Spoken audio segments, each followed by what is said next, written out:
Hola, soy el doctor Anselmo Flores Andrade. Sean bienvenidos a esta sesión organizada por la Asociación Iberoamericana de Docencia Universitaria, AIDU, a cuya presidenta, la doctora Alicia Rivera, le damos las gracias por darnos este espacio.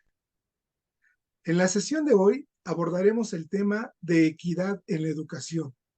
Para ello, tenemos como invitada a una de las académicas más prestigiadas del país, la doctora, la doctora Silvia Schmecker, a quien le damos las gracias por haber aceptado estar con nosotros y poder compartir sus reflexiones sobre el tema. Doctora Schmecker, gracias por haber aceptado. No, al contrario, muchas gracias por la invitación. Antes de iniciar, en la conversación voy a leer una síntesis curricular de la doctora Schmecker y va a ser una síntesis porque en verdad abordar el currículum muy amplio que tiene nos llevaría toda la sesión. La doctora Silvia Schmelkes es licenciada en Sociología y maestra en Investigación Educativa por la Universidad Iberoamericana de la Ciudad de México. Realizó estudios de doctorado en Sociología de la Educación en el Instituto de Educación de la Universidad de Londres. Es investigadora de la educación desde 1970 y en su dilatada carrera profesional ha sido, entre otros, directora académica del Centro de Estudios Educativos entre 84 y 94, profesora investigadora titular del Departamento de Investigaciones Educativas del Centro de Investigación y Estudios Avanzados, CIMBESTAB, del Instituto Politécnico Nacional de 94 a 2001, presidió la Junta de Gobierno del Centro de Investigación e Innovación Educativa de la Organización para la Cooperación y Desarrollo Económicos, OCDE, de marzo del 2002 a mayo de 2004. Fue coordinadora general de Educación Intercultural y Bilingüe de la SEP entre 2001 y 2007, directora del Instituto de Investigaciones para el Desarrollo de la Educación en la Universidad Iberoamericana hasta el 2013. Fue presidenta de la Junta de Gobierno del Instituto Nacional para la Evaluación de la Educación, vicerrectora académica de la Universidad Iberoamericana, Ciudad de México, en el periodo 19-22. La doctora Schmelkes ha realizado investigación en los campos de la calidad de la educación básica, la educación de adultos, la educación intercultural y la formación en valores. Es integrante del Sistema Nacional de Investigadores desde hace 26 años, contando en la actualidad con el reconocimiento de nivel 3 en el SNI. Ha publicado más de 150 trabajos entre libros, artículos y ensayos.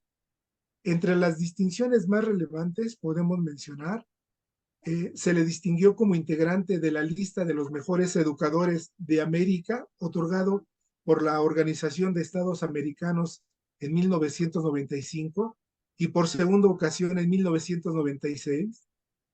Por su trayectoria en educación, recibió el Premio Nacional María Lavalle Urbina en 1998 y el Premio Tlamatini en 2003. La República Checa y la UNESCO le otorgaron la medalla Juan Amos Comenius en 2008. En 2009 obtuvo el reconocimiento al mérito Pablo Latapí, otorgado por el COMIE por su contribución destacada a la investigación educativa. Fue galardonada con el Premio Mundial de Ciencias Eureka 2012-2013 por el Consejo Mundial de Académicos e Investigadores Universitarios. En 2017, la Universidad Autónoma de Baja California le concedió el título de doctor honoris causa por su aportación a la investigación educativa en los ámbitos de educación indígena, la interculturalidad y la cultura evaluativa. En 2019, la Universidad de Concordia en Quebec le otorgó un doctorado honoris causa y el año pasado, en 2023, la Universidad de Colima le otorgó el doctorado honoris causa por su excepcional trayectoria y contribución al desarrollo de la investigación educativa, en particular la educación básica, la educación en valores y la educación intercultural. En verdad es un honor tenerla con nosotros, doctora Schmelker, y vamos a iniciar nuestra sesión. Con gusto. Doctora Schmelger, pongamos una fecha, desde la década de los 90 se realizaron una serie de reformas educativas en nuestro país, que tuvieron una diversidad de propósitos. En ese proceso de cambios se reestructuraron instituciones educativas, se actualizaron planes y programas de estudio, se modificaron reglamentos escolares, se reestructuró el sistema de ingreso, permanencia y promoción de docente, etcétera. No obstante, los aspectos positivos de esas reformas, los problemas persisten, en particular la mala calidad y la inequidad en la educación. La pregunta con la que quiero iniciar nuestra conversación es, en su opinión, ¿qué factores estructurales, institucionales u organizativos han obstaculizado la equidad educativa en nuestro país? Le escuchamos, doctor.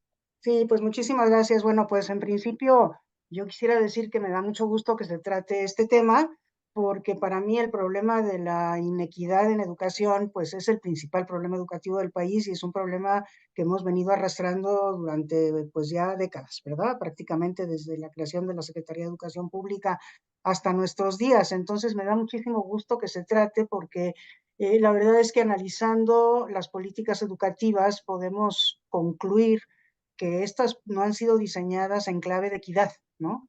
Si de alguna manera lo que interesa es asegurar que el sistema educativo crezca, que se mejoren los planes y programas de estudio, que se mejore la formación de docentes, la infraestructura educativa, etcétera, pero digamos que eso es en general, para el sistema educativo en general, sin tomar en cuenta que tenemos sectores poblacionales que están pues en situaciones de muchísima marginación, que no tienen las condiciones, digamos, óptimas o idóneas para lograr el aprendizaje, y a estos sectores que si los sumamos, ¿no? A los indígenas, a los migrantes, a las personas que están en condiciones de pobreza, a los pobres urbanos, pues representan cerca del 50% de nuestra población.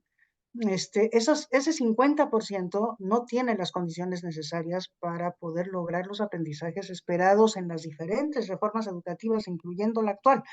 Entonces, para que los puedan tener se requieren una serie de acciones pues de tipo afirmativo que realmente beneficien de manera especial a estos sectores, y eso es lo que no ha ocurrido. Ha ocurrido más bien, yo diría, lo contrario, ¿no? Y entonces podemos decir que la educación está mal distribuida. Este no es un problema solamente de México, hay que aceptar eso, ¿verdad? O sea, en el mundo la educación está desigualmente distribuida, y las brechas que existen entre pues, los sectores, digamos, en condiciones de mayor ventaja socioeconómica y los que no lo están, no se reducen, no se están reduciendo. Es decir, de alguna manera sí están mejorando los sectores que están a la base de la pirámide, pero están mejorando en algunos casos inclusive con mayor velocidad aquellos sectores que se encuentran en posiciones de ventaja. Entonces las brechas no se cierran, todos mejoran, pero las brechas no se cierran. Entonces ahí tenemos un problema muy serio en materia de equidad educativa, ¿no? Que pues de alguna manera podemos tratar de explicar analizando las causas. Una causa que yo creo que se convierte como una especie de ley sociológica, y por eso quisiera yo comenzar con ella, es el efecto Mateo, ¿no? El efecto Mateo, que es digamos, connotación sociológica que acuñaron Merton y Zuckerman, basado en la parábola de los talentos del Evangelio, ¿no? En donde se dice que a todo el que tiene más se le dará y tendrá en abundancia, pero el que no tiene, aún lo que tiene, se le quitará. Entonces, el efecto Mateo es este fenómeno de la polarización que también ocurre en educación, o sea, quienes concentran y acumulan años de escolaridad con características de calidad, pues son un determinado grupo, y quienes al revés, lo que concentran son pocos años de escolaridad, trayectorias accidentadas en el sistema educativo, dificultades para aprender, pues son otro sector de la población, y entonces se polariza. Eso es lo que se llama el efecto Mateo. Y por eso decía yo que es como una ley sociológica, ¿no? En donde Cuando a la educación o a cualquier otro servicio social, digamos, se le deja su inercia, tiende más a reproducir las desigualdades que a lograr la equidad social, ¿no? Y esto es como una ley sociológica. Y vamos a poner algunos ejemplos de este efecto Mateo, ¿no? Por ejemplo, los turnos escolares que existen en nuestro sistema educativo. Los turnos escolares, como pues muchos de ustedes saben, al turno vespertino al que nadie quiere ir, ahí es a donde se manda a los muchachos y a los alumnos y alumnas que son mayores porque reprobaron o porque interrumpieron sus estudios, a los que tienen menores niveles de aprendizaje, no, menores calificaciones, ¿no? Entonces, se les manda a ese turno de la tarde, cuando los docentes que dan el turno de la tarde generalmente tienen 2 plazas y ya en la tarde están cansados, ¿no? Y donde pues en general se le pone menos atención por parte de la supervisión escolar y del sistema educativo en general en los turnos de la tarde.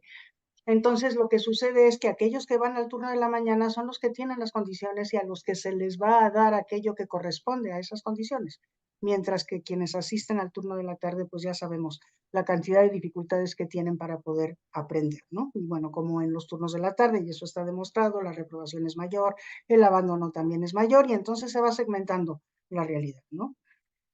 Otro ejemplo, los exámenes de colocación, ¿no? Tenemos el Comipems que coloca a los estudiantes en la educación media superior en algunas ciudades de México, la Ciudad de México es una de ellas, ¿no? Y entonces, bueno, ahí ¿qué sucede? Que los estudiantes que vienen de escuelas de turnos vespertinos, por ejemplo, o de escuelas en la periferia de la ciudad, cuando eligen, porque lo que tienen que hacer al presentar el examen es poner en orden de importancia, sí, en orden de jerarquía a qué bachillerato quieren ir, ¿no? Entonces, pues cuando eligen un buen bachillerato en primer lugar y tienen baja calificación en el examen por el origen escolar que traen consigo, pues entonces nunca van a conseguir asistir a esa escuela que pusieron en primer lugar, sino que se les van a mandar al segundo o al tercero, que generalmente son escuelas que tienen menos calidad. Entonces, el propio sistema de selección y colocación de los estudiantes a través de Comipems es un ejemplo del efecto Mateo de cómo va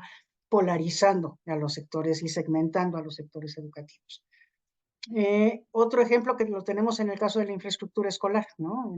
Cuando estábamos en el Instituto Nacional para la Evaluación de la Educación, hicimos una evaluación de las condiciones de aprendizaje, incluyendo la infraestructura escolar, y ahí pues pudimos demostrar fehacientemente con una muestra representativa a nivel nacional cómo las escuelas que están en zonas indígenas o que están en zonas rurales empobrecidas o que están en zonas marginales urbanas tienen una infraestructura siempre más pobre que aquella que tienen quienes están ubicados en zonas de clase media urbana, ¿no? Entonces, siempre salen perdiendo las escuelas indígenas, las escuelas multigrado, las rurales generales, cuando se les compara, ¿no? Entonces, eso es un ejemplo de cómo la política educativa no se diseña en clave equidad.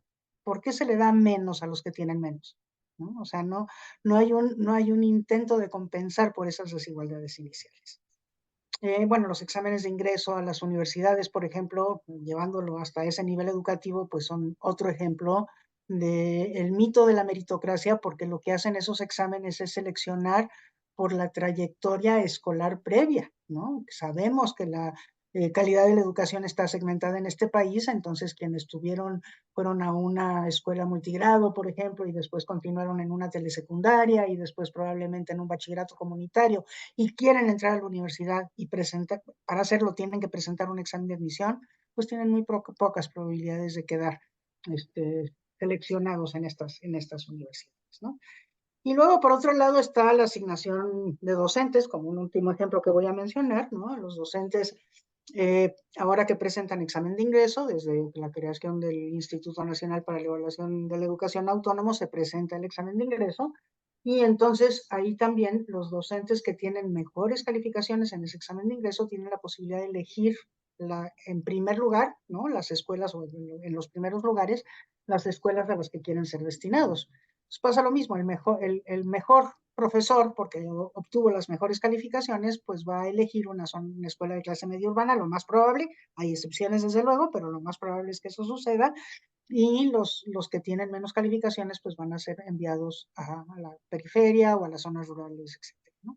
Son ejemplos de cómo, y ni cuenta nos damos de cómo estos mecanismos siguen reproduciendo las desigualdades y sigue siendo inequitativa nuestra realidad educativa. Pero hay muchas otras explicaciones, me voy a ir un poquito más rápido porque me estoy tardando mucho, pero bueno, una es la manera como se distribuye la capacidad de exigir o la capacidad, primero el conocimiento de los derechos que tiene la población en relación con la educación, del derecho humano básico a la educación, pues no se conoce de la misma manera en las clases altas que en las bajas, y entonces eso disminuye la capacidad de exigir una educación de calidad, ¿no?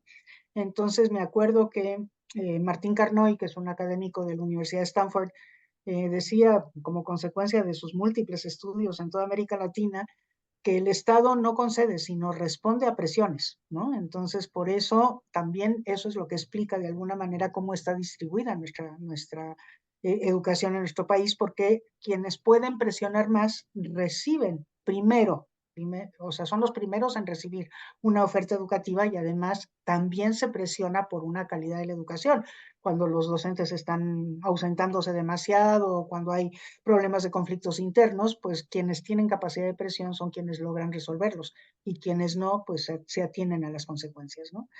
Entonces, esa es otra causa estructural que nos explica de alguna manera esta distribución inequitativa de la educación.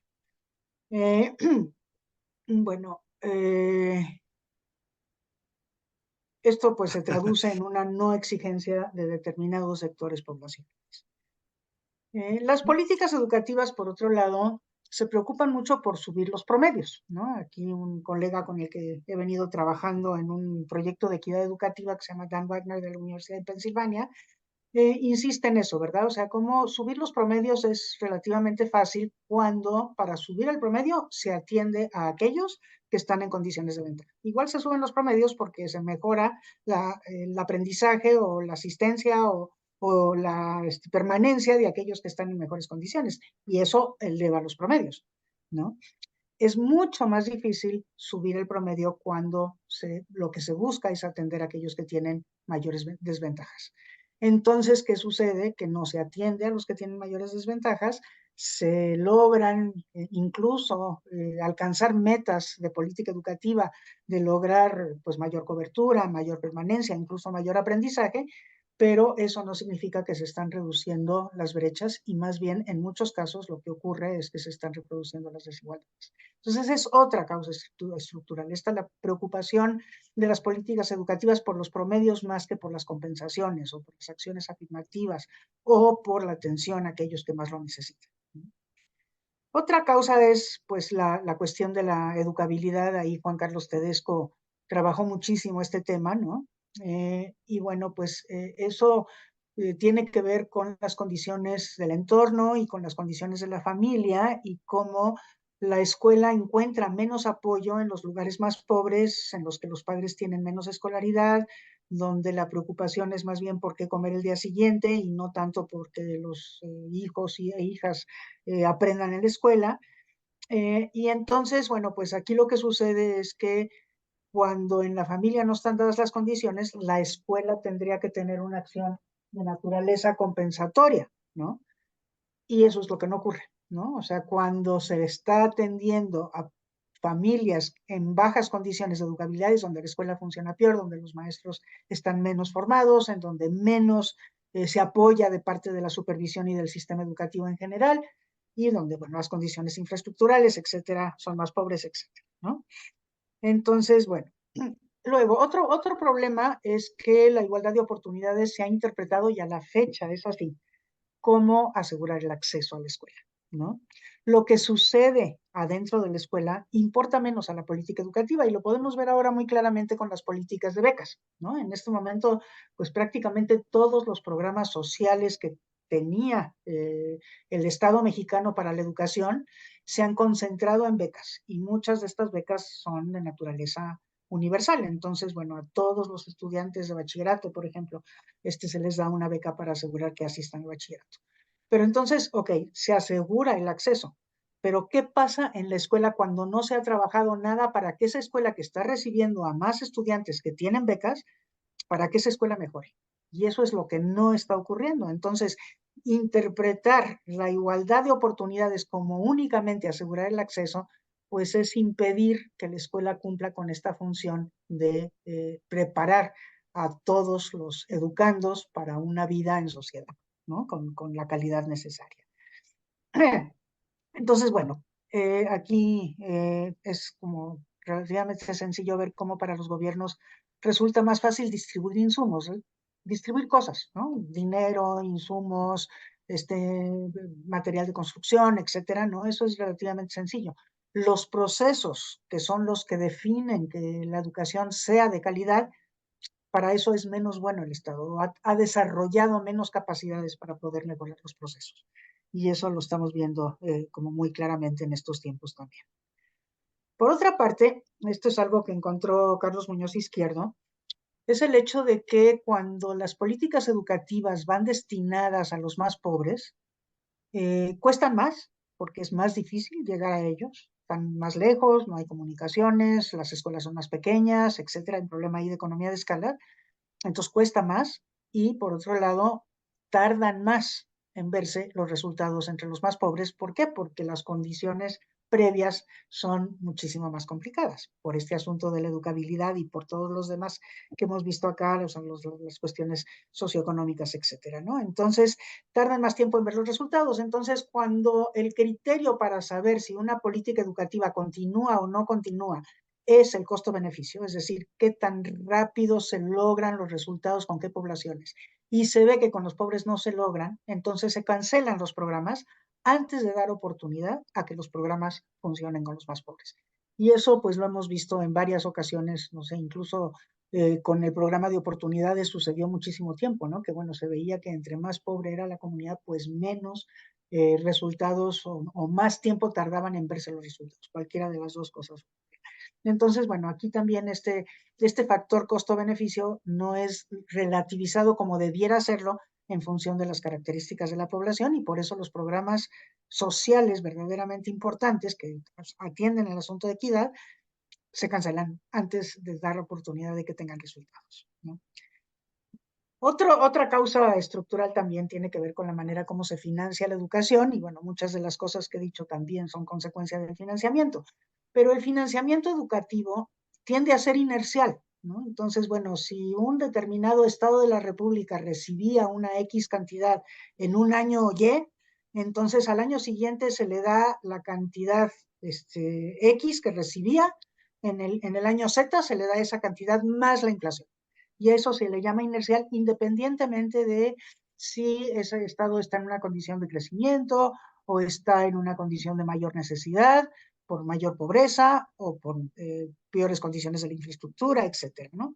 Entonces, nada más el financiamiento sigue creciendo con los mismos criterios con los que fue asignado en un principio, que generalmente no fueron criterios de equidad. Y entonces, pues se sigue reproduciendo esta desigualdad. Eh, por otro lado, bueno, y esto es algo que en este momento sí está siendo combatido, es este asunto de los modelos únicos, ¿verdad? O sea, tenemos una población muy diversa, sumamente heterogénea desde todos puntos de vista, geográfico, cultural, socioeconómico, etcétera, sumamente diversa y hemos tenido a la fecha pues un currículum nacional totalmente homogéneo y entonces, y una manera también enteramente homogénea, teórica, de funcionamiento de las escuelas, de organización y de funcionamiento de las escuelas, cuando sabemos que las condiciones son muy diferentes. Entonces, pues el caso de cómo estos modelos no se adaptan a las poblaciones migrantes, por ejemplo, o a las poblaciones indígenas, pues es también ya algo muy conocido y sin embargo seguimos intentando hacer modelos únicos, ¿no? Pues ahora con la nueva escuela mexicana empieza a haber cierta mayor autonomía de los docentes para que vayan adaptando a las condiciones de la localidad, para que pueda ser más relevante la educación, con muchísimas dificultades, que si quieren después abundamos sobre ellas, pero en términos generales en nuestra historia lo que ha habido son modelos homogéneos, ¿no?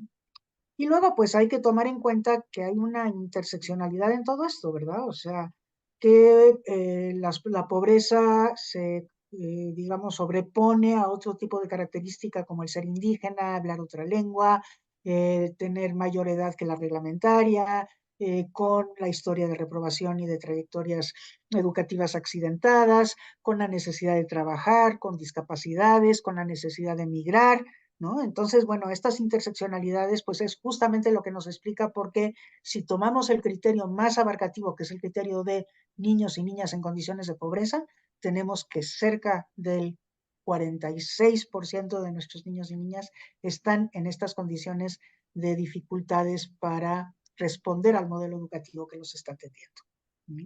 Y entonces, en síntesis, lo que tenemos es que hay la pobreza de la población y la pobreza de la oferta coinciden perversamente, ¿no? O sea, a la pobreza de la población corresponde una oferta más pobre.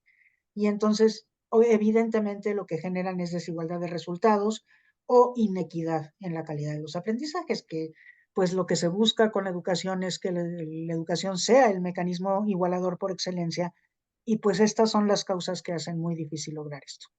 Eso es. Sí, totalmente de acuerdo con usted, doctora Schmelke. Una de las debilidades de todas estas políticas educativas ha sido tratar igual a los desiguales, y eso ha sido algo que ha reproducido estas desigualdades. Y para abundar en esto que ya nos comentó, doctora Schmelke, ¿cómo pueden las comunidades educativas, docentes, supervisores, directores, alumnos, contribuir a la equidad educativa? Sobre todo, cómo promover en las autoridades y comunidades académicas la valoración de lo diferente. Sí, sí, yo creo que sí. Bueno, desde luego que se necesitan políticas públicas generales, ¿verdad? Que también apoyen estos procesos, porque pues no podemos, digamos, responsabilizar solamente a los docentes o solamente al personal educativo de la solución de problemas tan graves como estos que acabo de mencionar, ¿no? Entonces, sí se necesita una política educativa con clave de equidad que esté dando cobertura y apoyo a procesos de esta naturaleza, pero desde luego que hay muchas cosas que se pueden hacer desde los distritos escolares, desde las escuelas mismas, y como para que evitar que la educación siga reproduciendo estas desigualdades, ¿no? Y bueno, pues ahí yo creo que lo primero quizás es considerar que hay algunas cosas como generales básicas que habría que tomar en cuenta y que tendrían que estar de alguna manera presentes en todos aquellos sitios en donde se trata de combatir esta inequidad, ¿no? Y pues la primera es esta como visión de la complejidad del fenómeno, ¿verdad? Todo esto que yo he dicho, lo que nos habla es de un fenómeno sumamente complejo que tiene múltiples factores que interactúan entre ellos y que entonces pues es algo que no se va a poder solucionar con medidas aisladas y tampoco con medidas uniformes. Se necesitan complejos de medidas como más sistémicos. Nunca se van a abarcar todos los factores que intervienen, pero sí los más posibles, y tratar de que entren en relación digamos, estos intentos de afectar los factores que sabemos que están teniendo un impacto negativo sobre la equidad educativa, ¿no? Y desde luego no uniformes, ¿no? Reconocer este asunto de que todos son diversos, de que en cualquier grupo escolar lo que vamos a tener es una enorme diversidad de todo tipo, ¿no? De aspiraciones, de gustos, de talentos, de formas de aprender, pero también de niveles socioeconómicos, de factores culturales, en fin, o sea, como de ritmos de aprendizaje, de historias escolares previas, ¿no? Ahora con la pandemia, por ejemplo, una de las cosas de las que nos dimos cuenta es que cuando recibimos a los niños de vuelta en las escuelas, la heterogeneidad de lo aprendizaje logrado, pues era muchísimo mayor, porque pues había dependido mucho de si habían tenido acceso o no a la tecnología, apoyo o no en casa, etcétera, como muchas cosas, o si habían tenido que trabajar.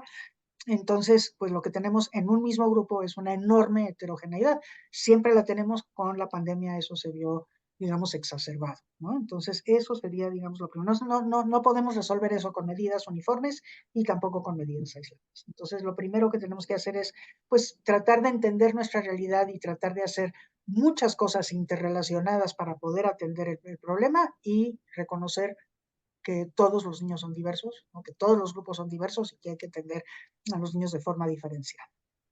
Luego, otra cosa que yo creo que también es muy importante es esta necesidad de erradicar la visión de déficit, ¿no? Eh, este asunto que, bueno, estuvo con nosotros durante tantísimo tiempo, ahora ya somos bastante más conscientes, ¿no? Pero de pensar que los que no se parecen a los que son de clase media urbana, lo que pasa es que les falta, ¿no? O sea, tienen algo que les falta. Entonces, en todo caso, hay que darles aquello que les falta para que se parezcan un poquito más a los niños de clase media urbana, ¿no? Y entonces, eso hay que erradicarlo, porque no es que les falte, es que son diferentes, ¿no? Y entonces tienen diferentes tipos de aspiraciones, de visiones de la calidad educativa, de intereses educativos mismos, ¿no? Y entonces ahí tenemos que alentar el respeto y la valoración de la diversidad. Luego, pues también, y esto es a nivel de política educativa, tenemos que revertir este esquema de distribución de recursos, ¿no? Entonces, por ejemplo, el financiamiento, pues habría que buscar un piso común, que es el gasto por alumno, y los pluses que sean necesarios. Yo pongo como ejemplo, que es un ejemplo odioso, porque siempre los ejemplos europeos son odiosos, pero en los países de Europa, en general eso sucede, ¿verdad? A las escuelas se les da el dinero directamente para que ellos lo gasten, ¿no?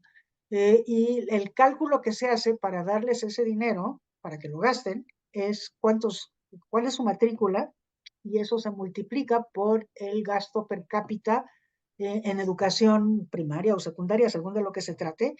Entonces, con eso se asegura que todos los niños de todo el país tienen exactamente el mismo piso, ¿no?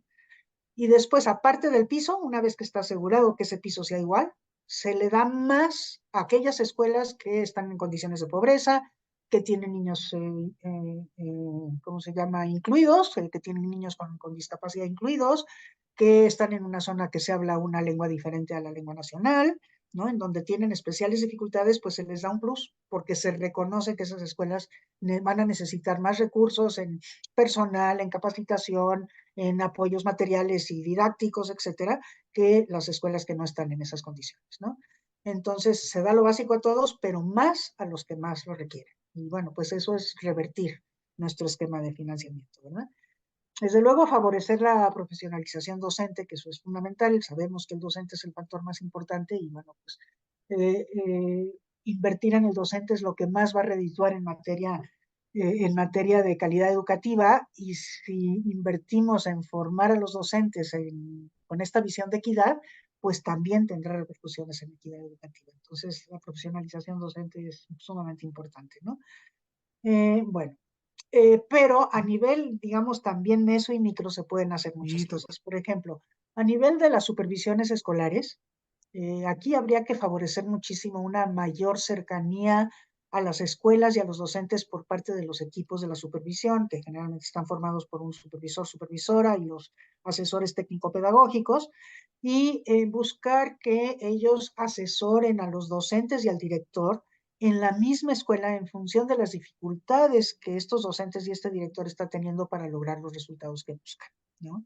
Y entonces, darle esta característica de apoyo pedagógico a la supervisión a partir de una cercanía a las escuelas que también tenga esta visión de equidad, es decir, que apoye más a aquellas escuelas que más lo necesitan, ¿no?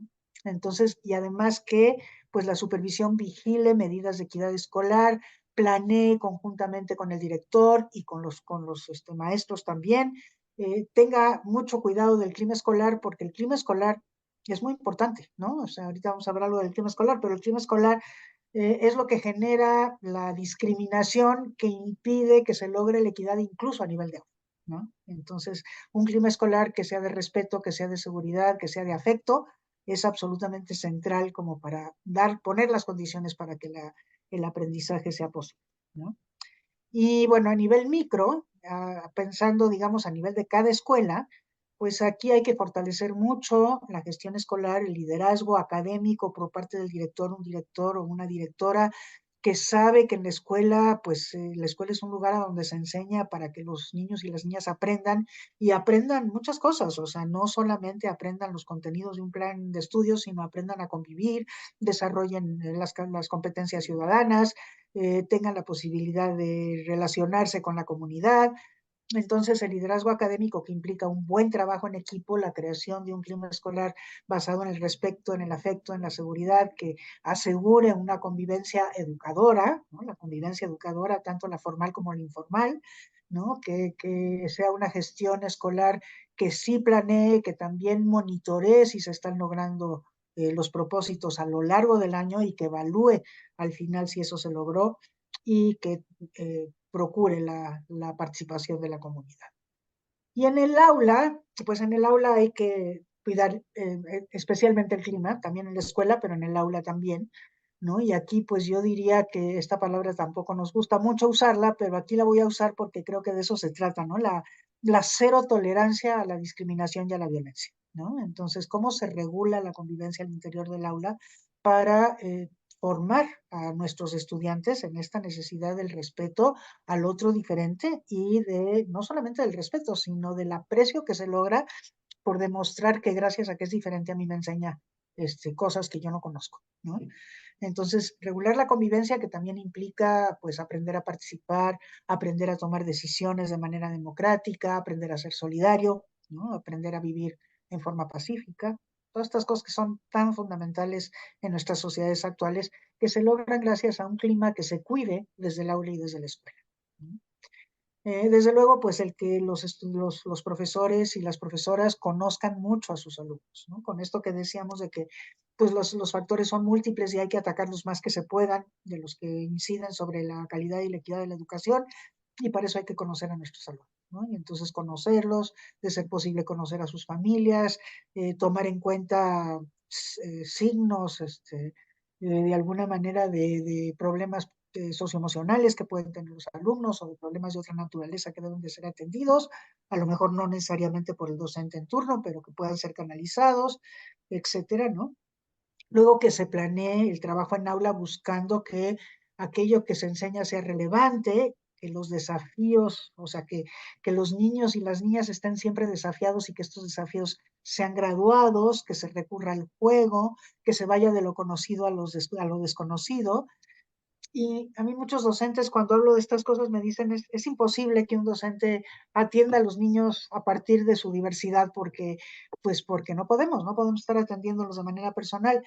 Y no se trata de atenderlos de manera personal. Yo entiendo perfecto esta preocupación de los docentes. No se trata, no se darían abasto y eso, pero lo que sí se puede hacer es arreglar el aula en función de haber conocido a nuestros estudiantes, de saber cómo están, cuál es su nivel de aprendizaje, las evaluaciones diagnósticas son en este sentido sumamente importantes, ¿no? Y en función de eso poder ir haciendo arreglos de aula que varíen entre un trabajo individual, un trabajo por binas o trinas, un trabajo en grupos homogéneos, de los que ya lograron los objetivos se juntan y avanzan, y los que no lo han logrado se juntan y entonces el docente puede trabajar con ellos, ¿no? O bien grupos heterogéneos, que es todavía mejor, porque en los grupos heterogéneos, pues los niños se ayudan entre ellos, aquellos que ya lograron los objetivos sirven para jalar, ¿no? A los que no los han, no los han logrado, y en ocasiones también, pues sí habrá que dar atención individual a algunos estudiantes que se queden fuera de estos arreglos de aula, ¿no? Y luego, pues hacer una evaluación formativa, ¿no? La planeación es importante, pero la evaluación, y esta evaluación que se hace, pues todos los días, ¿no? O sea, es una evaluación que no implica interrumpir la enseñanza para evaluar, sino que a partir de los resultados de las actividades que se espera de los estudiantes, se pueda ir viendo si los estudiantes están logrando o no los objetivos, si los están logrando a cabalidad, y entonces esa evaluación debe de traducirse en una retroalimentación, por eso se llama formativa, de tal manera que los estudiantes sepan qué les falta, en qué están fallando y que sobre todo el profesor sepa qué problemas está teniendo para no lograr los resultados de aprendizaje con todos sus estudiantes, y entonces eso le retroalimente esta manera de arreglar el aula, ¿no? Y luego cuando se pueda también pues el uso de evaluaciones estandarizadas, porque la evaluación formativa es fundamental, digamos, es la mejor manera de evaluar a los estudiantes, solamente el docente los puede evaluar en su proceso de aprendizaje, pero el docente no tiene manera de comparar con otros, ¿no? Entonces, cuando hay información de evaluaciones que vienen de otros lados, que vienen de fuera, que son evaluaciones estandarizadas, cuando hay ejercicios de evaluaciones estandarizadas, mi opinión es que esas pruebas se tienen que generalizar a todas las aulas para que los maestros mismos las apliquen y puedan comparar los resultados de sus alumnos con los promedios de su zona, con los promedios de su estado, y con los promedios de sus tipos de escuela, etcétera, ¿no? Y que eso los retroalimenta en cuanto a cómo estamos respecto de otros que tienen propósitos de aprendizaje similares, ¿no? Entonces, por ahí es donde yo cerraría, digamos, la respuesta a esta pregunta. Wow, doctora Schmelke, qué valiosa, de manera esquemática, nos dio toda la complejidad de esto de la inequidad en la educación y sobre todo sus reflexiones a nivel macro meso y micro que pueden ayudar a contribuir a resolver este problema. Doctora Schmelkes, como yo le he escuchado y le he leído, hacer énfasis en la importancia de la educación para una sociedad, para la, pero me gustaría preguntárselo de forma negativa para que nos quede más claro. Esto es, ¿cuáles son las consecuencias, en su opinión, cuáles son las consecuencias más importantes de continuar la inequidad en educación? Es decir, Híjole, pues si no atendemos esta situación de inequidad del sistema educativo, ¿cuáles serían las consecuencias? La híjole, educación en sí, y qué bueno que me hace esa pregunta, porque la verdad es que sí, las consecuencias son múltiples, ¿no? Son múltiples. Como decía yo hace un rato, pues todos nosotros que estamos en educación tenemos la firme convicción de que la educación es el mecanismo de igualación social por excelencia, ¿no? Y cuando no está funcionando de esa manera, pues justo lo que no vamos a lograr es que la educación funcione como tal. Y eso es una enorme injusticia, porque sabemos que la educación puede funcionar para ser un igualador social. Y cuando no está ocurriendo en nuestro sistema educativo, pues entonces lo que estamos diciendo es eso que se sabe que puede suceder y se sabe cómo hacer para que suceda, no se está haciendo, esa es una terrible injusticia. Y además es una injusticia que contribuye a la injusticia social, ¿no? Entonces, bueno, pues una sociedad que tiene una distribución injusta de su educación, será muy difícil que pueda transformar la distribución injusta de la justicia en general en la sociedad. Y eso es una cosa sumamente grave, ¿no? Porque una sociedad necesita permeabilidad social y justamente, bueno, nosotros esperamos que sea la educación la que se las dé, porque si no, pues es el crimen organizado, son las actividades ilícitas, son otras cosas las que permiten esta permeabilidad social que a la sociedad no le convienen en lo más mínimo, ¿no? Entonces, la permeabilidad social que se puede lograr a través de una educación que está cumpliendo su función legítima de equidad social, su función, digamos, de igualación, ¿no? Es absolutamente fundamental para que una sociedad pues tenga las posibilidades de ser una sociedad estable, que viva en paz, etcétera, ¿no? Entonces las consecuencias son verdaderamente mayúsculas, ¿no? Bueno, sin considerar que la educación es un derecho humano fundamental y cuando no se está cumpliendo, es decir, el derecho a la educación lo que significa es el derecho a aprender, el derecho de todas y de todos de aprender, yo lo quiero definir como aquello que les permita tener una vida digna, ¿no? Desde ahorita, o sea, empezar desde hoy teniendo una vida digna y poder tener una vida digna en el futuro, ¿no? Entonces, ese es el derecho a una educación de calidad. Y cuando estamos violentando el derecho, porque la inequidad no es otra cosa más que violentar el derecho a la educación, entonces pues tampoco estamos cumpliendo con este derecho humano fundamental y las consecuencias pues también son terribles, ¿no? Eh, la calidad de los procesos educativos propiamente tales, que digamos que en última instancia de lo que estamos hablando es que lo que queremos es equidad en los aprendizajes, ¿no? No quiere decir que todos los niños tengan que aprender lo mismo, claro que no, pero sí que tengan que aprender aquello que cada uno con la calidad necesaria para poder vivir una vida digna como cada quien defina la vida digna, ¿no? Porque cada cultura define la vida digna de manera distinta, ¿no? Entonces, para eso tiene que ser una educación de calidad. ¿Y una educación de calidad qué significa? Significa, bueno, desde luego significa aprendizajes fundacionales, ¿no? O sea, la capacidad de leer y escribir, el pensamiento matemático, las habilidades digitales que ahora ya son fundacionales porque qué difícil es sobrevivir en esta sociedad si no las maneja. Yo me enfrento con ese problema todos los días cada vez que tengo que hacer un trámite, ¿no? No se puede resolver si no tenemos las mínimas habilidades digitales, que eso es lo que ahora con la nueva escuela mexicana desde mi punto de vista entra en peligro, ¿no? O sea, ni la lectoescritura, ni el pensamiento matemático, ni las habilidades digitales están sistemáticamente atendidas por el nuevo plan y programa de estudios. Y para mí eso me preocupa muchísimo. Para la calidad educativa es fundamental porque estas tres habilidades, por eso se llaman fundacionales, porque son las que permitan aprender todo lo demás, ¿no? Entonces, cuando estas se ponen en riesgo, pues tenemos ahí un problema muy serio de calidad de educación y para lo que queremos la calidad de la educación, que es un medio, ¿no? Que es un medio para la vida digna, ¿no? Y entonces, bueno, pues ahí lo que tenemos que buscar es que esas bases estén muy firmes y no por ser habilidades básicas se desarrollan solamente en la educación básica, ¿eh? Se siguen desarrollando a lo largo de la vida. nosotros que ya no fuimos nativos digitales, pues tenemos que aprender a lo largo de la vida para poder desarrollar esas habilidades digitales básicas y fundamentales. Pero luego está la otra característica fundamental de una educación de calidad es el pensamiento crítico, ¿no? Entonces, si la educación no es de calidad, entonces no vamos a formar en pensamiento crítico. Y eso sí es sumamente grave porque cuando no se forma en pensamiento crítico, la democracia no es posible. ¿Cómo vamos a criticar a aquellos que nos están sirviendo y a exigir cambios necesarios cuando es debido si no hemos desarrollado un pensamiento crítico? Y el pensamiento crítico se desarrolla fundamentalmente en la escuela, ¿eh? Es difícil adquirir pensamiento crítico fuera de la escuela.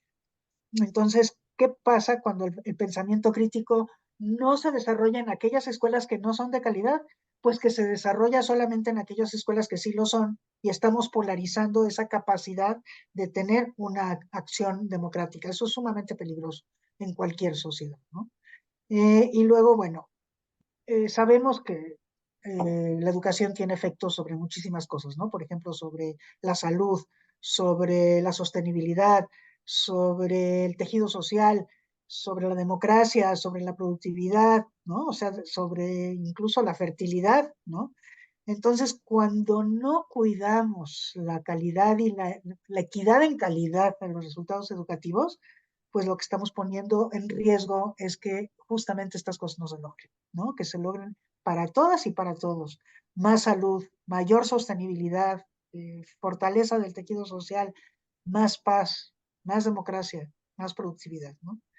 Y entonces, bueno, para eso, pues los resultados tienen que ser equitativos y pues son entre los, digamos que pueden, como dicen por ahí, ¿verdad? El costo, la educación es muy cara, pues sí, pero es más caro no hacer educación y no hacerla bien y no hacerla con calidad y con equidad.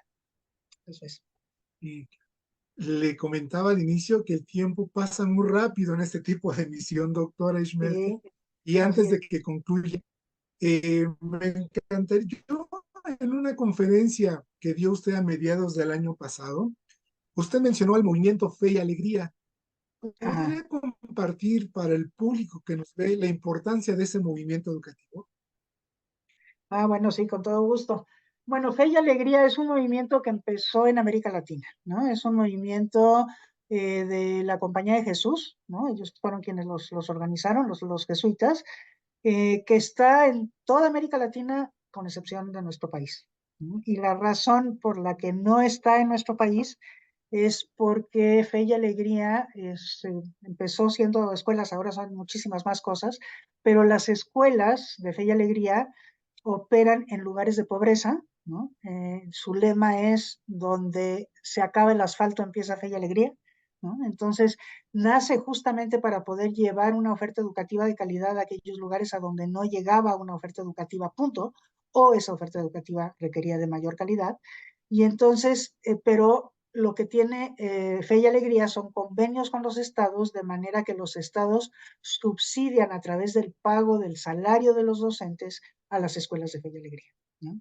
Entonces, bueno, por la división iglesia-estado en nuestro país y por el laicismo arraigado, pues eso no es posible. No podemos esperar que el Estado financie escuelas que se llaman Fe y Alegría, escuelas que sean religiosas, ¿verdad? Entonces, por eso en México no existen escuelas Fe y Alegría.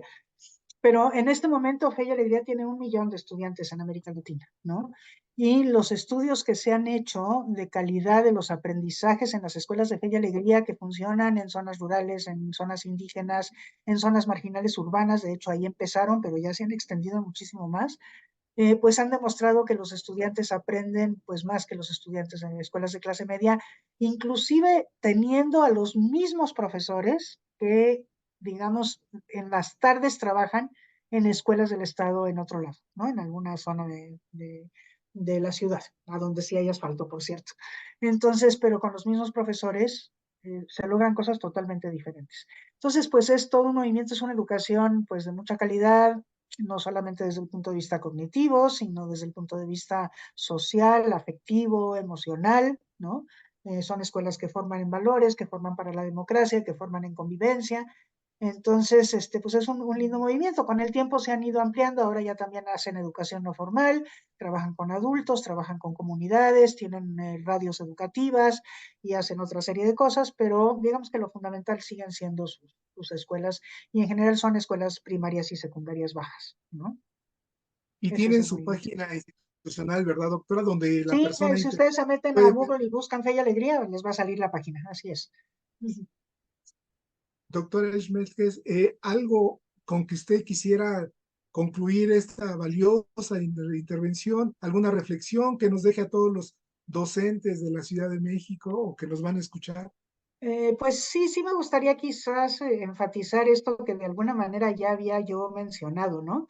Y este asunto de que, bueno, yo creo que los gobiernos y nuestro gobierno están conscientes de que la educación es fundamental y que es necesario irla mejorando de manera continua. De lo que no está consciente nuestro gobierno es que para hacerlo tenemos que revertir la manera como distribuimos los recursos destinados a educación, los financieros, pero también los humanos, también los materiales, ¿no? Entonces, eso lo tenemos que revertir y que tenemos que darnos cuenta de que hay que atender más a los que más lo necesitan, ¿no?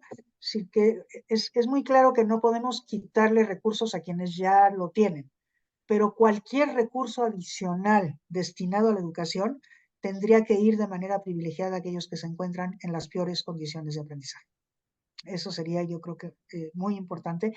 ¿Para qué? Para poder lograr este propósito fundamental de que se cumpla el derecho a una educación de calidad para todas y todos, ¿no?